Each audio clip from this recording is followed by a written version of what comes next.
udah pernah pembetulan SPT, mau ikut PPS, boleh gak? Boleh. Tapi kemarin pembetulannya kapan?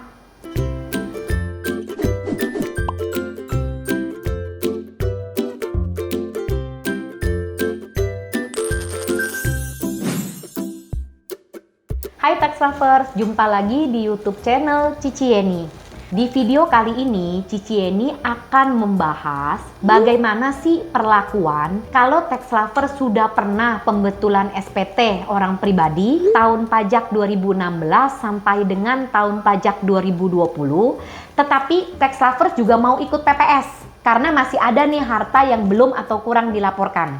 Untuk membahas hal ini harus diperhatikan poin adalah pembetulan yang tax lovers lakukan itu kapan?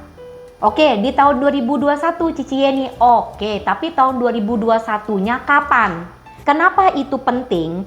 Karena gini, di peraturan itu tertulis apabila pembetulan SPT orang pribadi untuk tahun pajak 2016 sampai dengan tahun pajak 2020 yang dilakukan mulai tanggal 29 Oktober 2021 itu apabila tax lovers mau PPS lagi sekarang, pembetulan SPT-nya dianggap tidak disampaikan. Sebaliknya, apabila pembetulan SPT orang pribadi tahun pajak 2016 sampai dengan tahun pajak 2020 yang tax lovers lakukan sebelum 29 Oktober atau kita katakan maksimal 28 Oktober 2021 itu dianggap disampaikan.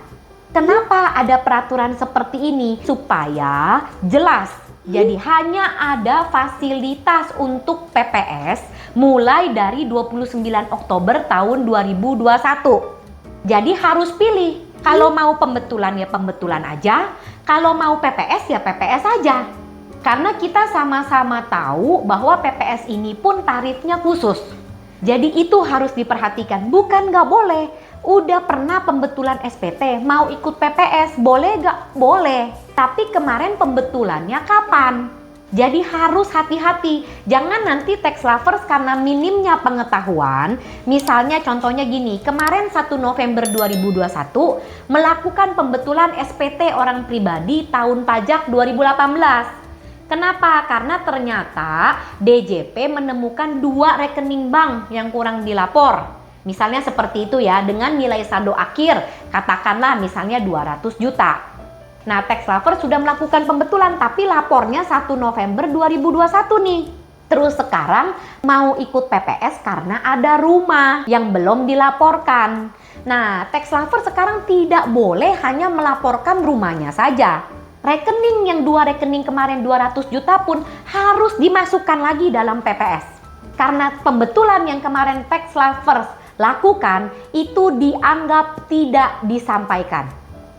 Cici Yeni harap ini cukup jelas ya, supaya nanti di para tax lovers ini tidak ada resiko.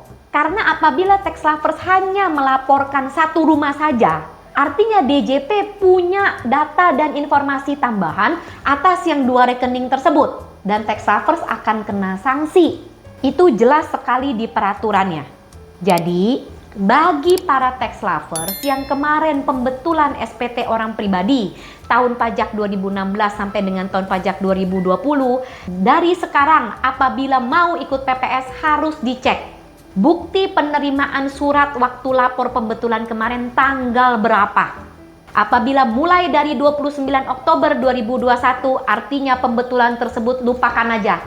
Demikian penjelasan yang Cici Yeni sampaikan kali ini. Semoga apa yang Cici Yeni sampaikan cukup jelas. Cici Yeni sangat mengharapkan feedback dari para tax lovers. Apakah cara penyampaian atau mungkin Cici Yeni menyampaikannya terlalu detail, karena beberapa hal untuk PPS ini pasti teknis banget. Dan bagi para tax lovers yang memang bukan ekspertisnya di pajak akan ngerasa bingung atau kesulitan untuk memahami. Tentunya dengan video-video di YouTube channel Cici Yeni ini, Cici Yeni bertujuan untuk mempermudah dan memberi pengertian yang lebih mudah untuk tax lovers mengerti. Jadi Cici Yeni sangat menantikan feedback di komen-komen YouTube channel Cici Yeni demi improve-nya YouTube channel Cici Yeni.